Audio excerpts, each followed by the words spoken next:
of being a finisher is one of the weaknesses that we've had as a team. Mohamed Salah is an amazing player. I mean, he's a good dribbler, but his best attribute is that he can finish, Patrick. Yeah, he can finish his dinner, which is the issue we have at City. Oh my God, Mohamed Salah can finish. He's a Liverpool player. I respect him. You never hear me say a bad word about Mohamed Salah. Okay, maybe he dives. Sometimes he dives. That's fine. Okay, good. But you will never hear me say a bad word about Mohamed Salah. Never. Because I respect what he does when he's in front of goal. He's a finisher. What we lacked on that right side many times was a guy who's when in front of goal, he will finish. This guy says, I like to find space and I like to attack space and I can finish too. I can finish. Not that I can dribble like 1v1. I can finish. Isn't that amazing what you're saying, Carl? That the confidence in him saying, I can find space and I'm a good finisher. Not many people call themselves good finisher. This kid is backing himself. Backing himself, Patrick. He's backing himself because he knows what he can do. And the worst part, the beauty of this is that under Guardiola, this kid is going to improve. He is going to improve. So all the clips that we've seen of him so far in Argentina, scoring goals and running into space, playing left, playing central, playing right, dropping deep, receiving the ball, making those passes, those assists. He will get better under Guardiola and in the Premier League. He will not get worse. Right? Every player that comes to Pep gets better over time. He's going to get better. Think about Leroy Sané when Leroy came, how he got better. Think about how Raheem Sterling evolved and became a better player. Even Kun Aguero became a better player. De Bruyne, probably his best seasons were under Pep. Everybody's best season, even David Silva's best season was under Pep. Fernandinho, right, under Pep, became a better player.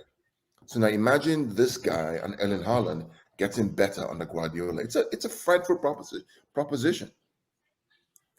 Right? It is. It's something. You know what? It's something we have to be happy with, because a lot of people are saying, "What are we going to do? These people are new." But you guys should see the bigger picture here, right? Pep has moved away from players that are just great and good on the ball, players that are just good on the ball and great. He's going for players that are clinical.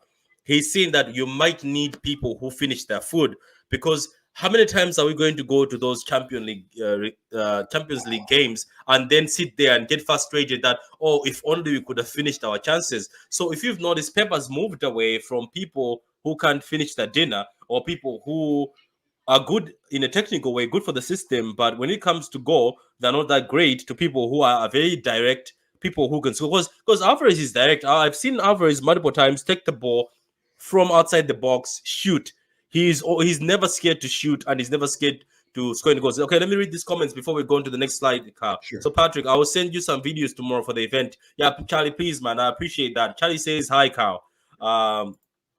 Big up to you. Yeah, big up, Daniel. How you doing? Haaland and Alvarez could be Ronaldo and Benzema. Haaland more the goal scorer, whereas Alvarez would be the provider. Could be good if Haaland does go to Madrid in the future. Yeah, big up to you, man. Big up to you, man. Big up to you too, man. So here's another comment. I think Pep will play a 5-4-2 with wing backs, Cucurella and Cancelo, and Haaland, Alvarez in the box. We will be scoring goals from two of them. What is your thought on this statement, Carl? No. So I just shared with you what I think he's going to do. Pep will never play a 5-4-2. He's just not going to do that. He's never done it before. Pep will play his 4-3-3, or what we call a 3-box-3, because I've talked about the fact that while we play a 4-3-3, we actually play a 3, right? We play a 3, a 2, 2, and a 3. That's what we do.